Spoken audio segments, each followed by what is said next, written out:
पुढची बातमी बीडमधून येते। बीडच्या अंबाजोगाई तालुक्यामध्ये एका महिला वकिलाला अमानुषरित्या मारहाण केल्याचा धक्कादायक प्रकार घडलेला आहे। तक्रार केली म्हणून मारहाण केल्याचा आरोप या वकिलानं केलाय। तर गावातील ध्वनी प्रदूषणाची तक्रार का केली असा जाब विचारत सरपंच आणि इतर व्यक्तींनी मारहाण केल्याचा आरोप पीडित महिलेनं केलेला आहे। या घटनेतील आरोपींवरती अद्याप गुन्हा दाखल झालेला नाहीये। तर बीडमध्ये घडलेल्या घटनेमुळे पुन्हा एकदा खळबळ उडाली।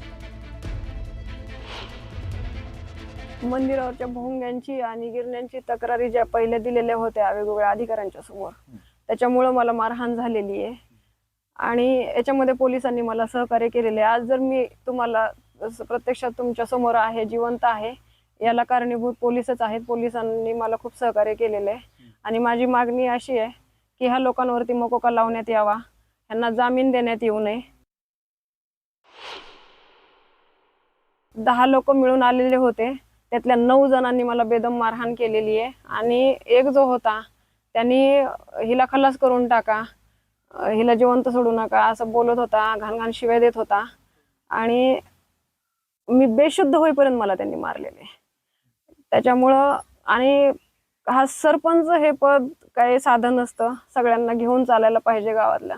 तर पहिलं याचं सरपंच पद ह्याचं रद्द करण्यात यावं।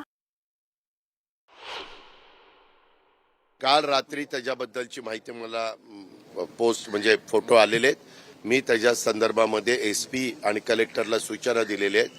हे नक्की कुठं झालंय, त्याला कोण जबाबदार आहे आणि जर ते तिथंच घडलेलं असेल आणि कोणी जबाबदार त्याच्यामध्ये असेल तर कायदा श्रेष्ठ आहे, कुणालाही पाठीशी घालण्याचं कारण नाही, त्यांच्यावर सक्त कारवाई करा अशा सूचना दिलेल्या आहेत।